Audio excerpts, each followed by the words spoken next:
ngir ngeen ni mën di jot suñu vidéo saa su nekk da ngeen abonné fi nga xamante ni mooy Bichri Airport TV ba leen pare ngeen activé cloche de notification bu ko defee dara doo leen rawati suñu vidéo ba ngeen jëf. bismillah barke borom Tuba bismillah barke borom Tuba bismillah barke borom Tuba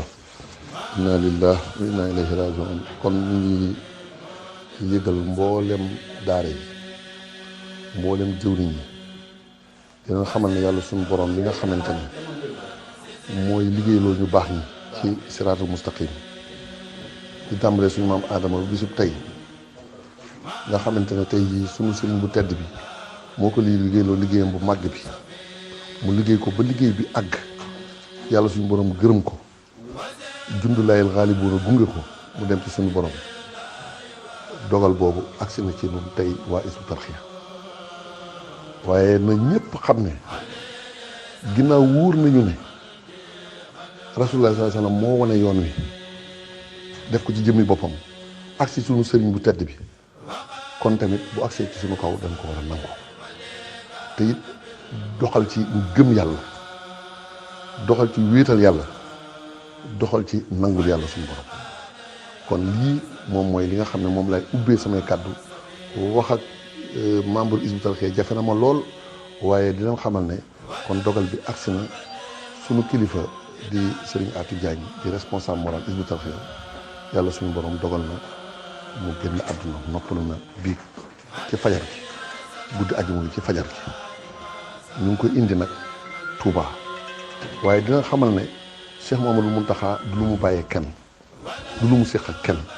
moo koy taxawal boppam yéen nag da ngeen di ay jëwriñ te xëj na am na ñoo xamante ne mën nañoo doon doomi kilifa wala ñu jege daal di koy siiwal ngeen déggee ko feneen loolu du caaginu dañu la joxul seen cër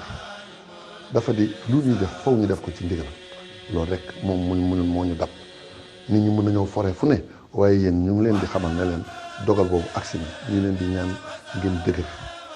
te gën a ñu feddaliwaat suñu jaayante suñu diggante ak Sëñ Tuubaa te xam ne Sëñ Atou wan nañu aw yoon woo xamante ne yamul ci wan ñu ko wan nañu ko waaye gunge nañu ci ànd na ci ñun ba toqi ñu ci kon dara desu ci lu dul ñun ñu wane ne liñ doon jàng mokk na loolu foofu lañ toll kon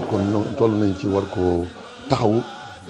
di xaar sëriñ bi incha allah waaye ñu bëgg kenn ku ci ne fañ la taxawloo nga taxaw fa fañ la toogloo nga toog fa ñu taxaw ko ndax suñ ko lijjantiwul ci